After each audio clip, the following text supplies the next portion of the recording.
Au sujet de la nourriture qui a été offerte aux idoles, je sais bien que nous avons tous la connaissance nécessaire, mais cette connaissance nous gonfle d'orgueil, tandis que l'amour fait œuvre constructive.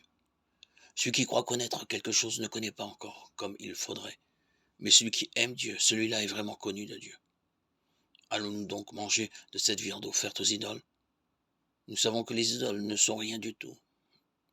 Il n'y a pas de Dieu sauf le Dieu unique. Bien qu'il y ait en effet au ciel et sur la terre des êtres qu'on appelle des dieux, et il y a une quantité de dieux et de seigneurs. Pour nous, en tout cas, il n'y a qu'un seul Dieu, le Père de qui tout vient et vers qui nous allons. Et il n'y a qu'un seul Seigneur, Jésus-Christ, par qui tout existe et par qui nous existons. Mais tout le monde n'a pas cette connaissance de Dieu. Certains ont été jusqu'ici habitués aux idoles, et ils croient faire un geste d'idolâtrie en mangeant de cette viande.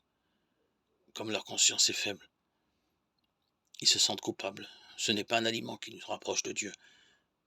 Si nous n'en mangeons pas, nous n'avons rien de moins. Si nous en mangeons, nous n'avons rien de plus.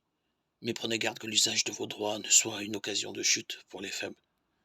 En effet, si l'un d'eux te voit attablé dans le temple d'une idole, toi qui as cette connaissance, est-ce un exemple constructif pour cet homme qui a la conscience faible? Ne vas-tu pas le pousser à manger de la viande offerte aux idoles? Et la connaissance que tu as va faire périr le faible, ce frère pour qui le Christ est mort. Ainsi, en péchant contre vos frères et en blessant leur conscience qui est faible, vous prêchez contre le Christ lui-même. C'est pourquoi, si une question d'aliment doit faire tomber mon frère, je ne mangerai plus jamais de viande pour ne pas faire tomber mon frère. 1 Corinthiens 8,